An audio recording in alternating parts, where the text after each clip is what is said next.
If you're covering the gap between Social Security and what you actually need by selling investments, cashing out CDs, or liquidating your portfolio, the IRS takes a cut every single time. But the wealthiest retirees in America almost never sell anything. They use a completely legal strategy called buy, borrow, die. It works whether you have $10 million or 200,000 inches home equity. Let me show you how it works. First, you need to see what the tax code actually does to your money over a lifetime. You earn $1 income tax and FICA takes 30 to 40 cents. You spend what's left. Sales tax takes another 6 to 10%. You invest what survives, it grows. You sell it, capital gains takes 15 to 23.8%. Then you die. That single dollar, the government takes 70 to 80 cents of it across your lifetime. And for retirees, it gets worse. When you pull money from a traditional IRA of 401 KEC, the IRS taxes it as ordinary income, the same rate as if you earned it yesterday, even though you saved it 30 years ago. That's the game if you play by the default rules. The wealthy play a completely different game. 3 stages. Buy. You acquire assets that appreciate real estate index funds of business. The key, an asset growing at 8% a year owes the IRS exactly nothing while it grows. Unrealized gains are not taxed in America. Warren Buffett's salary is $100,000 a year. Jeff Bezos paid himself $81,840 running Amazon. Their wealth is in assets, not income. Borrow. This is where it all comes together. Say you bought a home 20 years ago for $150,000. Today it's worth $450,000. You need $80,000. Option A, sell investments. You have stock you bought for $30,000, now worth $80,000. Capital gains on a $50,000 profit at 15%. That's $7,500 to the IRS. You walk away with $72,500. Option B, take a home equity line of credit. The bank gives you $80,000. You pay interest, maybe 7%, $5,600 a year, but you access the full amount, and the IRS gets nothing.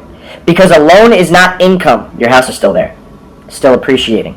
The asset keeps working while you spend the borrowed money. Elon Musk did this when he bought Twitter. He didn't sell his Tesla shares that would have triggered billions in capital gains. He borrowed against them.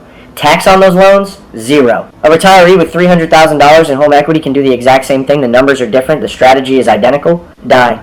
When you pass away, your heirs receive a stepped-up basis.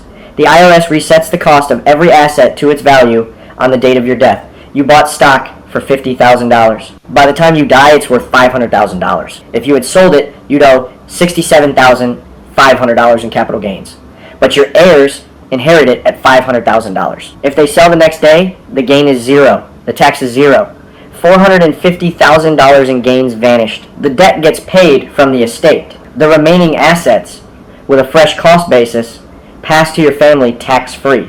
Full cycle. You bought assets, borrowed against them to live on, never sold, never triggered capital gains, and at death the gains reset to zero. You accessed the wealth, your family kept it, the IRS collected almost nothing. 1. Every time you need cash, ask, am I about to create a taxable event? If you can borrow against an asset instead of selling it, run the numbers. Sometimes the interest costs less than the tax. 2. If you own a home, you're already sitting on this strategy. A HELOC or reverse mortgage lets you access your equity without triggering any tax. For a retiree who's house rich but income poor, this changes everything. 3. Look into Roth conversions while your income is low. Money in a Roth grows and distributes tax-free. You're removing it from the IRS's reach permanently. The American tax system was designed to tax labor paychecks, salaries, hourly wages. It was not designed to tax wealth with the same intensity. The wealthiest people in this country aren't using loopholes. They're using the rules as they exist. Pay what you owe, but don't pay more than you're legally required to. Buy, borrow, die. Now you understand it. Drop a comment. Are you planning to use any of this? Whatever comes up most is what the next video covers. I'll see you in the next one.